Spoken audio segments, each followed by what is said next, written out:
மாணவன் சபரி கண்ணனுடைய உறவினர்கள் அளித்த பேட்டியை நாம் பார்க்கலாம்.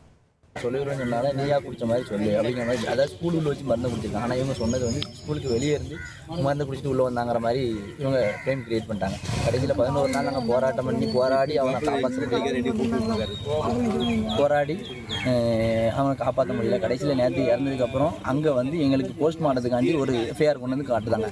அந்த எஃப்ஐஆரில் அவங்க வேறு எந்த இன்டிமேஷனுமே இல்லை. பையன் தீய பழக்கத்துக்கு அடிமை ஆகிட்டான். ஸ்கூலையோ அவங்க எதை பற்றியுமே அவங்க பேசவே இல்லை. அடிமை ஆகிட்டான், அதனால் மருந்தை குடிச்சாங்கிற அந்த வேடை போட்டிருக்காங்க. அதை பார்த்தோன்னே தான் நம்ம பையன் எப்படி பையன் இவனை கெட்ட வழிக்கு அடிமை போயிட்டானே அப்படிங்கிற மாதிரி இவங்க சொன்னாங்க. அந்த ஆதங்கத்தை நாங்கள் ஸ்டேஷனுக்கு வரும்போது பாடியை கொண்டு வரும்போது போஸ்ட்மார்ட்டம் முடிஞ்சு கொண்டு வரும்போது ஸ்டேஷன் முன்ன நிப்பாட்டி அந்த ஸ்கூல் அதாவது பிரச்சனை முழுக்க நிர்வாகத்தினரால் தம்பி அழுத்தம் கொடுத்ததால தான், டீச்சர்ஸ் நிர்வாகம் எல்லாம் சேர்ந்து அழுத்தம் கொடுத்ததால தான் அவன் மருந்து குடிச்சிட்டான். ஆனால் நீங்கள் வேணால் எஃப்ஐஆரில் வந்து அவங்க பேரெலாம் சேர்க்கவே இல்லை, விசாரித்து கண்டிப்பாக அவங்க பேரை சேர்க்கணும் அப்படிங்கிற மாதிரி நாங்கள் சொன்னோம். அவங்களும் கண்டிப்பாக நடவடிக்கை எடுப்போம் அப்படின்னு சொல்லி டிஎஸ்பி சார் எங்களுக்கு உத்தரவாதம் கொடுத்தாங்க. நான் அட்வொகேட் தான். எரிச்ச சம்பவம் கேளுங்க. அட்வொகேட் அவங்க வந்து 10 எங்கள் ரிலேஷன் எல்லாம் அட்வொகேட் எல்லாம் சேர்ந்து போய் நாங்கள் சொன்னதில் அவங்க கண்டிப்பாக நாங்கள் விசாரித்து கண்டிப்பாக நடவடிக்கை எடுப்போம் அப்படிங்கிற மாதிரி அவங்க எங்களுக்கு உத்தரவாதம் கொடுத்தோன்னே நாங்கள் பாடி எடுத்துகிட்டு நாங்கள் அடக்கம் பண்ணதுக்கு வந்துவிட்டோம். அதாவது இது நடந்து 10-10:30 மணிக்கு அங்கே நடந்திருக்கு. நாங்கள் எல்லாம் எடுத்து எங்கள் ரிலேஷன் எல்லாருமே வந்து இந்த மயானத்தில் வந்து நாங்கள் அடக்கம் பண்ணிக்கிட்டு இருக்கோம். அடக்கம் பண்ணி எல்லாம் ஏற்பாடு பண்ணிக்கிட்டு இருக்கோம்.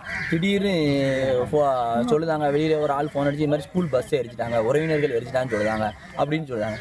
நாங்கள் உறவினர்கள் ஃபுல்லாக இங்கே மயானத்தில் இருக்கும்போது நாங்கள் எப்படிங்க அங்கே போய் இருக்க முடியும்? அதுதால இன்னொன்று என்னென்னா, அந்த ஸ்கூலுக்கு வந்து முழுக்க போலீஸ் ப்ரொடெக்ஷன் ஏன்தான் அவன் மறந்து குடித்த நாள்லேருந்து இன்ன வரைக்கும் போலீஸ் 2 கேட்லேயும் பாதுகாப்பு போட்டிருக்காங்க. அடுத்தால சிசிடிவி கேமரா வச்சுருக்காங்க. எல்லா பக்கமும் ஸ்கூலில் சிசிடிவி கேமரா இல்லாத இடமே கிடையாது, கேமரா வச்சுருக்காங்க. அப்படி இருக்கும்போது இவங்களா ஃப்ரேம் பண்ணி, அதாவது இவங்க இந்த கேஸில் நம்மளை சேர்த்துருவாங்க அப்படிங்கிறக்காண்டி இவங்களா உள்ள அவங்களா ஆளை செட் பண்ணி, பள்ளி நிர்வாகமாக ஆளை செட் பண்ணி இவங்களா பஸ்ஸை எரிச்சிட்டு இவங்க கடைசியில் உறவினர்கள் சொல்லி எங்கள் மேலே திசை திருப்புவாங்க. இது முழுக்க அவங்க வந்து இவங்க இந்த கொலைகேஸ்லேருந்து, அதாவது தற்கொலையில் தற்கொலையை தூண்டினால அது கொலைகேஸ் தானே. அந்த இதுலேருந்து அவங்க தப்பிக்கை காண்டி முழுக்க அவங்க தப்பிக்கை காண்டி அவங்களா பஸ்ஸை எரிச்சிட்டு எங்கள் மேலே திசை திருப்பி கேஸை முடிக்கணும் அப்படிங்கிறக்காண்டி இவங்களா திட்டமிட்டு செஞ்ச சதி. கண்டிப்பாக இவங்க 5 பேர், அதாவது இந்த நிர்வாகத்தில் உள்ள 5 பேர், மங்கையர்கரசி, சியாமு அவங்க மனைவி, பள்ளியின் முதல்வர் சீதா லட்சுமி மற்றும் அவங்க கிளாஸ் இன்சார்ஜ் மிஸ் சுபா, இவங்க 5 பேர் மேலேயும் எஃப்ஐஆர் ஃபைல் பண்ணி அவங்க மேலே உரிய நடவடிக்கை எடுக்குதாண்டி நாங்கள் இதை விட மாட்டோம். அடுத்தால கண்டிப்பாக அவங்க ஒரு வாரத்தில் அவங்க எங்களுக்கு ஏதாவது ஒரு